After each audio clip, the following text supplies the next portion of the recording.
Implementar una modalidad de estudio mediada por plataformas tecnológicas implica retos desde las perspectivas institucionales, tecnológicas y culturales. Nos acompaña en Clarotec Educación Andrés Lacerna, director regional para México, Centroamérica, el Caribe y Perú de Instructure, una de las empresas líderes a nivel mundial en el sector de tecnología para educación, con la ponencia Retos de la educación en línea. Hola República Dominicana, un gusto estar aquí con ustedes. Gracias a Claro por la invitación a este evento de Clarotec Educación. Hoy voy a estar hablándoles de los retos de la educación en línea.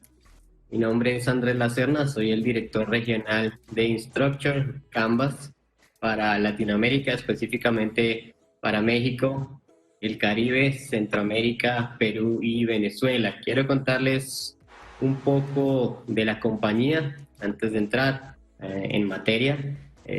Instructure es una empresa que nació hacia el 2008 en Utah, en Estados Unidos. Somos alrededor de 1.500 colaboradores. Nuestra plataforma está disponible en 30 idiomas, un poco más de 30 idiomas. Hay alrededor de 30 millones de usuarios en la plataforma. Estamos llegando a más de 4.000 clientes en 70 países. Tenemos una comunidad activa de miembros de nuestra plataforma de más de 400.000, que de hecho ha tenido un crecimiento bastante importante en los últimos meses.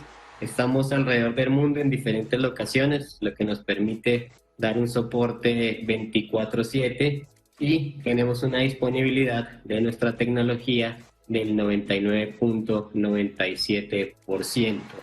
Estas son algunas de las universidades, algunos de nuestros aliados, de las instituciones que usan nuestra plataforma. A nivel mundial hay una serie de universidades importantes que usan nuestra tecnología. Sin embargo, queríamos traer algunas de estas acá, mencionarles algunas de ellas. Toda la Ivy League de Estados Unidos usa Canvas, universidades como Penn State, como Columbia, como Harvard, como Yale, como Princeton, como MIT. En Latinoamérica, si bien tenemos presencia hace aproximadamente 3 o 4 años, tenemos también algunas instituciones aliadas importantes como el Tecnológico de Monterrey, como la Universidad Católica de Chile, como el ITAM de México, como el IPADE Business School, que es catalogada la mejor escuela de negocios de Latinoamérica. Y esto para comentarles, para mostrarles un poco cuáles son las instituciones que trabajan con nosotros. Esto nos da un sello de calidad académica importante y un sello de la calidad de nuestro producto también. Un poco para hablar del crecimiento de Canvas, hemos venido presenciando un crecimiento bastante importante en nuestros mercados, sobre todo en este último año, recibiendo o migrando clientes desde diferentes plataformas, lo que nos hace tener una experiencia importante en migraciones desde otras tecnologías. O sea, nuestra tecnología siempre acompañado por nuestro equipo de Canvas. Nosotros no tenemos reventa o aliados o revendedores en las regiones, sino nos gusta a nosotros directamente hablar con nuestros prospectos, con nuestros posibles clientes, con las universidades que estarán eventualmente migrando a Canvas. Y esto es importante también en este proceso de una eventual migración desde otra plataforma, ya que nuestros equipos pues tienen una experiencia bastante importante y han trabajado con estas instituciones que les mencionaba anteriormente, lo que asegura que la migración sea exitosa y que la plataforma sobre todo tenga una adopción rápida. Quería comentarles algunos de nuestros diferenciales. Tenemos una serie de diferenciales importantes, sin embargo los podemos resumir en estos tres aspectos. Uno es que somos una plataforma 100% en la nube. Nosotros nacimos siendo una tecnología en la nube. No teníamos una versión anterior que tuvo que migrarse a la nube, sino cuando nosotros aparecimos en el mercado, esta tecnología ya era usada, ya había una arquitectura para soportarla, ya había lenguajes de programación para poder hacer esta plataforma en la nube, y esto nos ha hecho que empecemos esta carrera hacia la tecnología en nube, unos pasos, unas zancadas más adelante que todas las demás plataformas. Esto nos permite algunas cosas importantes, como por ejemplo que nuestra plataforma se actualice cada 3 semanas. Este aspecto es bastante importante teniendo en cuenta que estamos en un entorno cambiante. La educación era algo en enero de este año y será algo totalmente diferente en julio del próximo año, y lo que queremos es ajustarnos a esos cambios constantes de la educación. No van a tener ningún dolor de cabeza en términos de servidores, de infraestructura. Somos confiables al 99.9%, no tenemos caídas durante los picos y la tecnología pues, no será un problema para la institución. También somos una plataforma adaptable y abierta, nos comunicamos a través de protocolos LTIs a hasta más de 300 aplicaciones del mercado, aplicaciones de videoconferencia, aplicaciones de proctoring, aplicaciones de contenido. Nos comunicamos también con los sistemas de las instituciones a través de APIs y a pesar que somos una plataforma en la nube, que nosotros administramos el código, digamos, y administramos la infraestructura, de todas maneras tenemos todos los mecanismos para podernos unir, podernos conectar a esos software que están, de los cuales hacen uso ustedes, ya sean software propios, como el sistema académico, el sistema de contraseñas, o ya sea un software de tercero, como por ejemplo un sistema de videoconferencia. Y finalmente, uno de nuestros puntos más importantes es la facilidad de uso. Esto es una de las razones por la cual nos escogen más las instituciones, facilidad de uso hacia las personas o hacia el equipo administrativo, tecnológico, una gran facilidad hacia el docente y hacia el estudiante. Lo que queremos es una plataforma que se quite del medio, no queremos ser una tecnología que es un problema, sino queremos no ser un problema, sino ser un potenciador de ese proceso de enseñanza-aprendizaje que están cursando las instituciones y los diferentes actores a través de nuestra plataforma. Y finalmente lo que queremos es generar eficiencias, efectividad y sobre todo que sea muy fácil de adaptar, y sobre todo en estos momentos que los tiempos de adopción son bastante cortos. Bueno, ya quería darles ese pequeño contexto de nuestra compañía, de nuestra plataforma, y ahora sí entremos en materia hacia los retos que nosotros hemos identificado desde la compañía. Nosotros tenemos una posición privilegiada frente a las instituciones que nos usan, los países en que estamos, las demandas que nos hacen o digamos las solicitudes que nos hacen las instituciones de la constante evolución de nuestra plataforma. Y esto, como les comentaba, nos deja una posición bastante especial para poder saber un poco cómo está el clima de los cambios en cuanto a la educación en América Latina. Lo que buscamos con esta presentación es poderlos orientar hacia las instituciones que están entrando por primera vez a la educación virtual o a la educación en línea, para las instituciones que venían haciendo unos modelos con algunos elementos de virtualidad y tuvieron que pasar abruptamente a hacer 100% en línea, y para las instituciones también que ya venían operando de una forma continua en un modelo de educación en línea. Sin embargo, queremos traerles a todos algunos aspectos que debemos tener en cuenta en esta migración, en esta nueva realidad, bueno, en lo que sería el modelo de mediación con el estudiante en esta nueva etapa de las instituciones. No vamos a hablar de nada muy técnico, vamos a tocar temas importantes, pero no vamos a entrar en mucha especificidad técnica. Lo que primero planteamos es cuál es la situación actual que estamos encontrando en nuestras instituciones y en general. Una es que todas o la mayoría han tenido que migrar de modalidad presencial a virtual, no traían una modalidad 100% en línea, la mayoría, algunas sí, para ellas no fue muy duro el cambio, pero la mayoría venían con la estrategia 100% presencial. Lo segundo es que encontramos en Latinoamérica personal administrativo y docente que no estaba preparado para este cambio. Lo tercero es que venían usando tecnologías que no eran aptas o no son aptas todavía para la escalabilidad, para pasar de 1.000 a 23.000 estudiantes o de 1.000 a 8.000, bueno, en el caso de su institución, pero la tecnología no estaba lista para esto.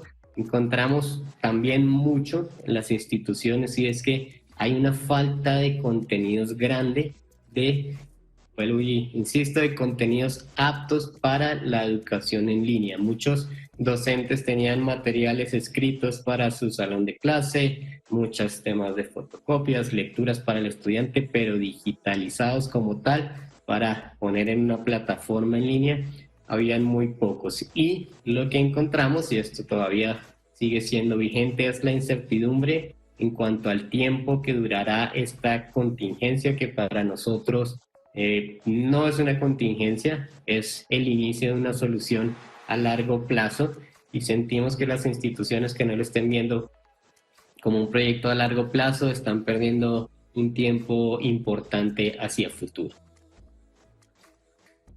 Por otro lado, queremos resaltar un poco cuáles las preocupaciones o las situaciones de las instituciones. La primera es la incertidumbre financiera. Estamos viendo deserciones de alrededor del 30 a 35% en su matrícula, sobre todo la matrícula de modalidad presencial.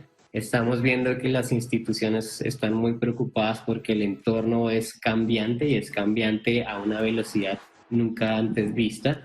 De nuevo, se está viendo plataformas que no están respondiendo al ritmo del cambio, y ahí es importante la característica que les mencionaba de Canvas, de actualizarse cada 3 semanas. Estamos encontrando que las instituciones están buscando escalabilidad, están buscando seguridad, están buscando confianza y están buscando integración entre todos sus sistemas, y eso los hace empezar a mirar hacia afuera, de pronto hacia plataformas que veían que en algún momento deberían adquirir, y eran conversaciones que se venían dando hace un tiempo, que se venían aplazando hace un tiempo, pero ahora esta decisión se hace cada vez más inminente, y estas son las características de esas plataformas. Y finalmente, pero no menos importante, la mayoría de sus docentes con dificultades de adoptar esta nueva modalidad, y también buscando muchas estrategias para abordar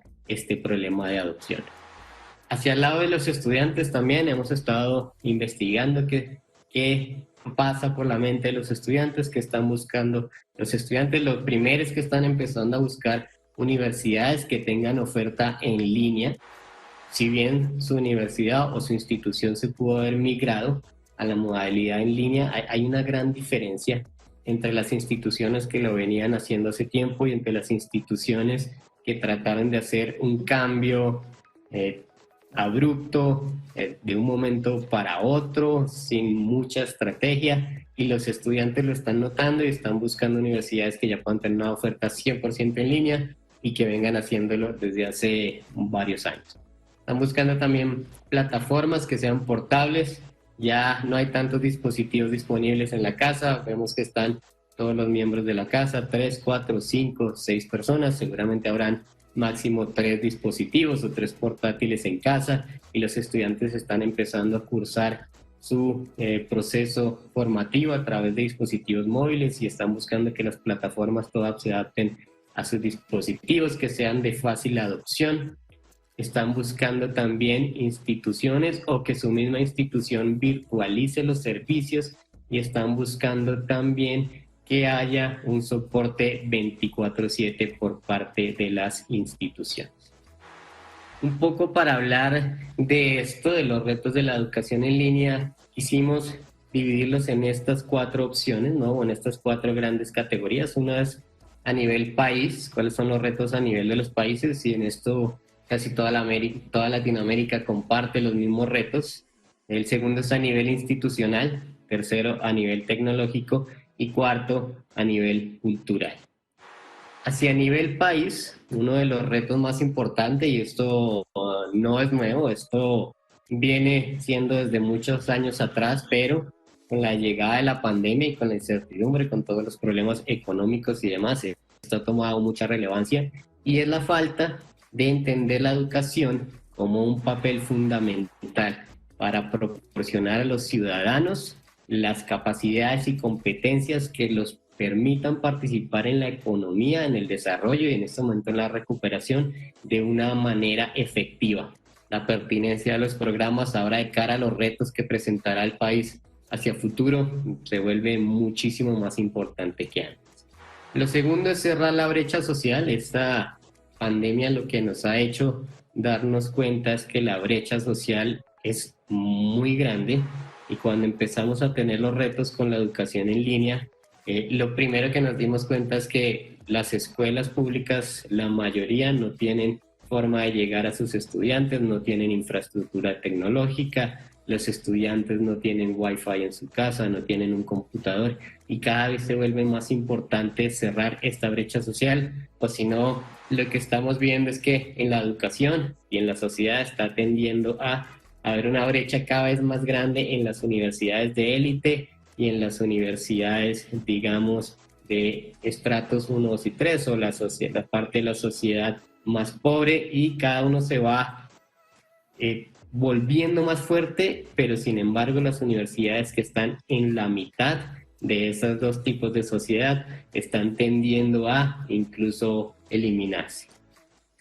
Otro tema importante que estamos encontrando es que no hay mucho acceso a la educación, falta acceso a la educación. En este momento hay muchas escuelas, tanto públicas como privadas, que no han podido, ni siquiera ya después de 3, 4, 5 meses del aislamiento, no han podido encontrar una forma para llegar a sus estudiantes. Algunos están tratando de remediar este problema, agregando algunos sistemas de videoconferencia a la mediación entre el estudiante y el docente. Sin embargo, no han podido encontrar una estrategia fuerte para poder llevar el acceso a la educación, sobre todo a las poblaciones remotas. En Latinoamérica especialmente, encontramos que hay 2, 3 o 4 ciudades importantes por país donde el estudiante tiene un acceso irrestricto, digamos, a la educación. Sin embargo, hacia poblaciones que están alejadas de sus capitales o de sus grandes ciudades, no hay acceso a la educación en línea, y sobre todo no hay muchas universidades que puedan ofertarlo, y esto hace, digamos, muy preocupante la recuperación de la economía y la recuperación de la sociedad como tal después de la pandemia.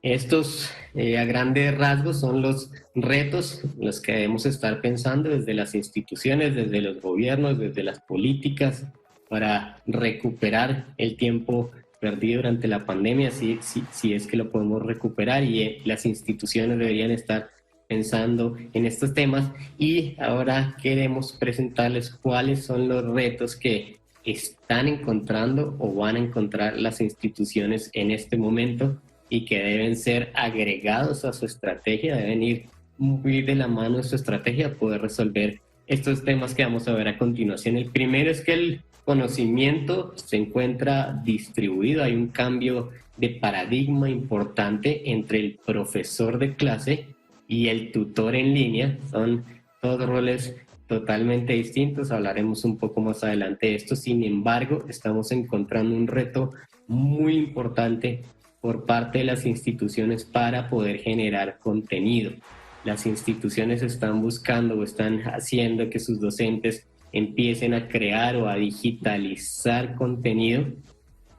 Sin embargo, el ritmo en el que está pasando estos cambios no los ha permitido hacer esta digitalización o esta virtualización de contenido, y lo que nosotros vemos es que es mucho más importante encontrar una estrategia de curación a través de un diseño instruccional que use muchos contenidos de terceros, muchos contenidos que están en la red, que son de calidad. Hay que saber encontrar esos contenidos de calidad. Si bien hay mucho contenido, no todo es de calidad. Hay que tener una buena estrategia de diseño instruccional y de curación de contenido que nos permitan hacer nuestras clases, crear nuestros cursos en línea, y no tratar de crear todo un contenido de 20 carreras, de 30 carreras, de 10 semestres, sino hacer uso del conocimiento que ya está en la red.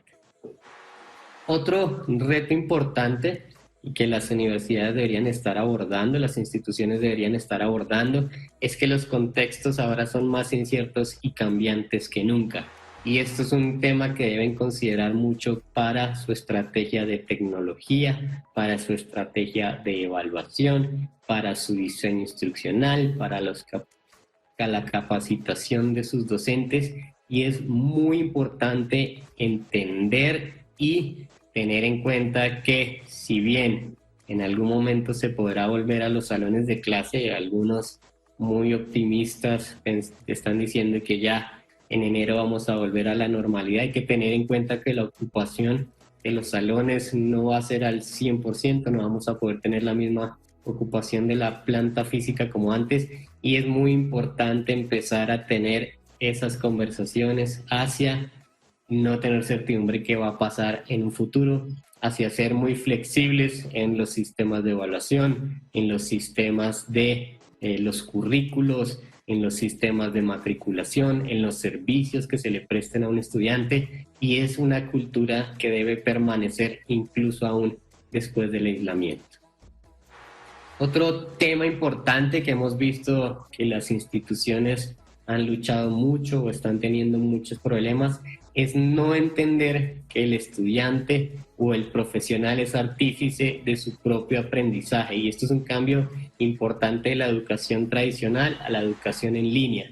Antes teníamos un docente que se paraba enfrente de su clase, les decía o les impartía su conocimiento, les daba las instrucciones, ellos activa o pasivamente lo escuchaban, seguían sus indicaciones, y esa, digamos, la fórmula secreta para el buen desempeño del estudiante. Ahora, en esta educación, ellos son los que tienen que tomar las riendas de su educación, ellos son los que tienen que llevar su ritmo, ellos son los que tienen que averiguar, ellos son los que tienen que estudiar, ellos son los que tienen que crear sus equipos de trabajo, y la institución lo que tiene que hacer es facilitar que esto se dé, ¿no? Ya no es la responsabilidad del docente como tal hacer que el estudiante vaya de un punto A al B, sino ahora es la institución y el docente acompañando al estudiante durante ese camino, y es un cambio bastante importante.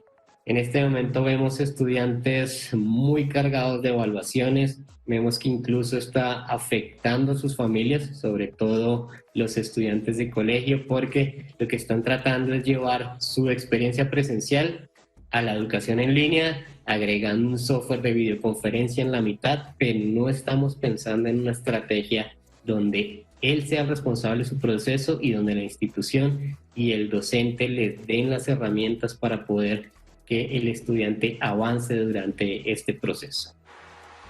Y también lo que estamos viendo es que las instituciones de pronto están muy concentradas en poder comprar alguna tecnología, alguna forma de conectar al estudiante con el docente o con su institución, pero estamos viendo una carencia de estrategias institucionales que busquen que el estudiante permanezca, que sea exitoso, que su operación sea eficiente y que finalmente esto termine redundando en un crecimiento de su población. Como les comentábamos, estamos calculando que entre el 25, o es lo que hemos visto, entre el 25 y el 30% de deserción, y esto es un tema preocupante también para las finanzas de las instituciones, que mucha de ese dinero va invertido o reinvertido a mejorar la calidad de la institución. Y un tema bastante importante, y creemos que es uno de los ejes de hacer una migración exitosa a una modalidad en línea, es el rol del docente. Lo he mencionado varias veces anteriormente, pero es muy importante no intentar llevar el papel del docente en un salón de clase a poder hacer lo mismo, pero a través de un sistema de videoconferencia. El rol del docente cambia y ha cambiado durante los años, y cambia para la educación en línea totalmente, y el rol del docente es más un rol de facilitador, un rol de motivador, un rol de una persona que dinamiza a las comunidades que tiene dentro de sus salones de clases. Si bien debe ser un experto en el tema, él no tiene que producir el contenido, y es muy importante que desarrolle una experticia de curación de contenidos. Él debe moderar el ritmo de la clase, el ritmo de la discusión, los debates a través de las herramientas de foro de su curso y finalmente llegar o tener las capacidades o las habilidades, las características de lo que se ha llamado un maestro 3.0. Hay una responsabilidad muy importante de parte de los equipos académicos para que los docentes puedan poder generar estas capacidades. Lo que se va a ver también redunda, o lo que se va a ver de cara al estudiante es un estudiante más motivado, un estudiante que no quiera desertar, un estudiante que, si bien no fue la modalidad que escogí al inicio del semestre, es una modalidad que él ve que puede abordar y que también no le cause problemas al interior de su hogar. Eso por el lado institucional. Son temas importantes que las instituciones deberían estar abordando, que deberían estar incluyendo a sus estrategias y sobre todo que deberían estar mirando con sus equipos de recursos humanos y con sus equipos académicos para poder capacitar sobre todo a sus docentes en este cambio de paradigma. Ahora, por el lado tecnológico, ¿qué hemos encontrado desde Canvas? Hemos encontrado una necesidad de las instituciones para mejorar la experiencia de aprendizaje de sus estudiantes y de esa manera aumentar la permanencia. Si bien cada vez es más competido el sector de la educación, o el mercado, si me permiten llamarlo así, el mercado de la educación, ahora lo vamos a ver aún más, ¿no? Hemos visto que poder crecer en población de nuevos estudiantes va a ser más difícil que en años anteriores, y el crecimiento va a estar más dado hacia poder traer estudiantes de otras instituciones, lo que genera una competencia bastante dura. Y ahora, con estas modalidades en línea, y donde el estudiante va a empezar a aceptar una modalidad en línea, la competencia ya no solo es local, la competencia puede venir de actores de Estados Unidos, puede venir de actores de Europa, puede venir desde diferentes sitios, incluso con marcas más fuertes, y lo que hemos visto es que las instituciones se están concentrando en el servicio, o están empezando a mirar el servicio y la experiencia de sus estudiantes. Antes de la pandemia, nosotros estamos muy acostumbrados a acompañar procesos de evaluación con diferentes universidades de diferentes tamaños, de diferentes países, de diferentes niveles, y los veíamos muy concentrados en cuánto me va a costar, cuánto me voy a demorar migrando, cuál es el soporte post implementación. Y en los últimos meses sí hemos visto un cambio muy favorable, muy interesante, hacia cuál va a ser la experiencia de mi estudiante, cuál va a ser la experiencia de mi docente, y cómo la plataforma de ustedes y las plataformas que usen también para los diferentes tipos de interacción, cómo va a mejorar la experiencia de mi estudiante. Este es muy importante, este punto. Lo otro que estamos empezando a ver es que se están generando, o se deben generar, un ecosistema de herramientas digitales. El LMS es uno de ellos, es un actor importante. Sin embargo, estos son los aspectos que las instituciones deberían estar considerando: una estrategia institucional con una normativa, con un presupuesto que financie estas nuevas iniciativas. Entendemos que la tecnología en algún momento puede parecer cara, pero si una institución en este momento no está invirtiendo en tecnología, nos preguntamos en qué más podrían estar invirtiendo, ¿no? En tecnología, calidad de sus docentes. Esa debería ser la prioridad de las instituciones. Entendemos también que la institución debería tener una infraestructura de conectividad y una infraestructura de alojamiento, aunque cada vez vemos que más instituciones están migrando a la nube por muchas razones, por razones económicas, por razones de practicidad, por temas de no entrar a administrar tecnología porque no es el core de una institución, sino aliarse con alguien, una empresa que sea muy experto en este tema. Estamos también viendo, o las instituciones también deberían estar pensando en una estrategia para poder generar o curar, como les decía anteriormente, contenidos y que estos contenidos puedan llevarse a diferentes dispositivos o aplicaciones, y también, y muy importante como parte de este ecosistema, capacitar a sus personas administrativas, a su equipo docente e incluso a sus estudiantes en una ciudadanía digital. Y con esto lograr una transformación digital desde diferentes aspectos, ¿no? Y recordemos que transformación digital no es comprar un sistema de videoconferencia, no es comprar un LMS y pensar que los problemas se solucionaron por sí solos por adquirir estas herramientas. Estas herramientas son muy importantes, sin embargo, lo que nosotros planteamos es que debe haber un cambio desde la gestión propia de la institución, desde cuál va a ser el desarrollo hacia adelante y su plan estratégico de desarrollo, hacia ser una institución cada vez más productiva, a replantear sus procesos, y esto es bastante importante para la educación en línea, crear unas nuevas reglas de negocio, si me permiten llamarlo negocio, y finalmente todo esto jalonado por una tecnología. Y lo que queremos con estos aspectos que abordamos desde los retos tecnológicos es que no haya un abordaje reactivo frente a la tecnología que se va a estar incluyendo en la institución. Vemos instituciones y nos pasa mucho donde nos dicen es que necesito contratar para mañana una plataforma, no importa si no tengo el tiempo para migrar los contenidos, si no tengo el tiempo para hacer la implementación, si no tengo tiempo para adopción, y lo que terminan haciendo es haciendo un gasto bastante importante en tecnología que no va a tener los resultados esperados y que vuelve a traer a la mesa las conversaciones de si deberían entrar a un modelo de educación habilitada por tecnología.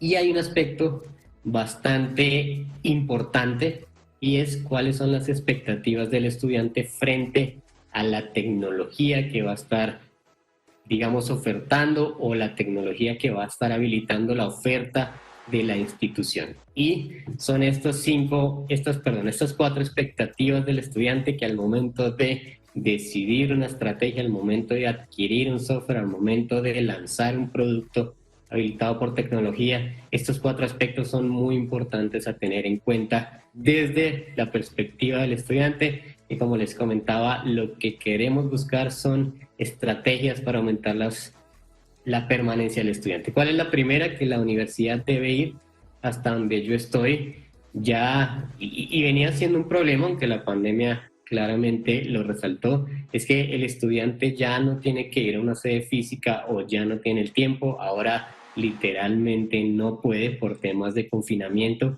y las universidades deben buscar la forma de que el estudiante no tenga que desplazarse hacia la institución para poder completar sus procesos. Lo segundo es que el estudiante define el momento en el que requiere el servicio, y esto va muy alineado a cuáles son las nuevas o el nuevo horario, las nuevas tareas, las nuevas labores, las nuevas actividades que el estudiante maneja. Estamos seguramente con jornadas mucho más largas, estamos también con los hijos, algunos lo que tienen que hacer es dejar un tema del trabajo para poder ayudar a su hijo a completar sus estudios en el colegio, alguna actividad del colegio, luego empiezan a trabajar tarde en la noche, y cuando ya logran terminar sus actividades con sus hijos y con su trabajo, es cuando pueden empezar a estudiar. Estos horarios serán 8, 9, 10, 11 de la noche, y el estudiante tiene que tener soporte y servicio en esas horas donde él ahora puede estudiar. Eso no quiere decir que tengo que tener un call center las 24 horas, pero sí tengo que empezar a pensar en estrategias que permitan que el estudiante reciba asistencia en el momento que él se conecte. Y va muy conectado a la siguiente expectativa del estudiante, y es que él dispone las condiciones en las que este servicio va a ser prestado. Como les comentaba, no necesariamente tienes que tener un call center 24 horas, pero sí, por ejemplo, puedes tener un sistema de inteligencia artificial que pueda ir orientando al estudiante. Y también lo que hemos visto es que todavía las universidades están pidiendo cosas como lo hacían en el pasado, y esto nos referimos también a las condiciones, ¿no? Si querías hacer un aplazamiento, entonces tienes que venir hasta la institución, traer una carta firmada, notariada, autenticada. Este tipo de cosas ya no se pueden manejar y tenemos que flexibilizarla. Y finalmente, muy importante, y esto es una de las grandes características de la educación en línea, es que el ritmo de estudio es definido por el propio estudiante. Esto a nivel de tecnología. Y finalmente, ya para cerrar, ¿cuáles son los retos culturales con la educación en línea? Y son temas que parecen triviales, pero son temas que hay que abordar para la satisfacción del estudiante. Y lo primero que queremos ver son estos 5 mitos, que son los mitos que más hacen que el estudiante deserte de una estrategia de educación en línea. Lo primero es que el estudiante piensa que no va a tener interacción con sus compañeros y sus docentes, y cuando hablo de interacción no es únicamente agregar un sistema de videoconferencia que facilite esto. Sin embargo, hay que pensar en una estrategia mucho más interesante, ¿no? De poder tener interacción entre sus compañeros, incluso con el personal de la institución que los pueda ayudar en estos momentos que tienen algunas dificultades académicas. Lo otro importante, lo segundo, es que la educación en línea es más barata, es más fácil y es más rápida, y aquí encuentran frustraciones incluso los padres. La educación en línea no necesariamente es más barata, de hecho en algunos países del mundo es incluso más cara. La educación en línea requiere más calidad, requiere una tecnología importante. Si bien puede que no estén haciendo un gasto en infraestructura física, de todas maneras hay una serie de elementos que hacen que esta educación sea incluso más cara. No es más fácil, hay un tema de autonomía bastante importante de parte del estudiante que no es fácil de desarrollar y que normalmente en nuestros países latinos no está muy inculcada en los estudiantes. Lo tercero es que tiene que ser un experto en computadores, aunque digamos el estudiante cada vez es más apto para estos dispositivos. De hecho, encontramos que es más difícil para el docente llevar esta modalidad. Lo cuarto es que una vez obtenga mi grado no tengo que estudiar más. Entonces, las instituciones que ofrecen programas de posgrado en educación en línea están teniendo un impacto bastante fuerte. Y lo quinto es que el estudiante siente que no va a tener un capital relacional. Muchos estudiantes, y sobre todo los de posgrado, quieren ir a un salón de clase porque quieren conocer a un gerente de una compañía, quieren conocer a un jefe de recursos humanos al que eventualmente puedan darle su hoja de vida. Y estos 5 mitos los debemos abordar desde nuestra estrategia institucional para poder aumentar la permanencia y la satisfacción del estudiante. Y finalmente, y para cerrar con esta charla, estos son los retos más importantes que tiene una institución frente a sus estudiantes. El primero es que no se sientan solos en este proceso, que no sientan que la institución no los está entendiendo, no los está apoyando, que no dé facilidades, que no dé estrategias para poder contactarse en los momentos que están teniendo problemas para avanzar. También sienten una falta de pertenencia. Muchos estudiantes necesitan estar en el salón de clase, necesitan estar con sus amigos, necesitan sentir que la universidad les está proveyendo servicio. Si bien no lo podemos hacer de forma física, lo podemos hacer de forma digital, y estamos encontrando un fuerte sentimiento, o el estudiante se siente muy abrumado por el estudio, por su situación económica, porque todos los días ven crecer el número de infectados, porque todos los días vienen malas noticias frente a la inflación, frente a la caída de precios, frente al aumento de desempleo. Y es muy importante, muy importante que la universidad cree estrategias a través de sus contact center o a través de sistemas de mensajería, o incluso muchas han puesto personal de psicología a poder atender a los estudiantes. Y una vez podamos abordar estos 3 sentimientos del estudiante, vamos a poder tener una estrategia mucho más eficiente. Y esto era lo que queríamos comentarles. Como les decía, no queríamos entrar en un aspecto técnico fuerte, sino queríamos plantear algo de lo que hemos visto, algunos elementos para que puedan orientar sus discusiones, sus decisiones y la estrategia de aquí en adelante en este entorno incierto hacia el futuro. Una vez más, agradecerle a Claro, República Dominicana, por esta invitación y invitarlos también a mirar las ponencias de los otros invitados que son unos invitados de lujo. Gusto conocerlos, me despido, Andrés Lacerda.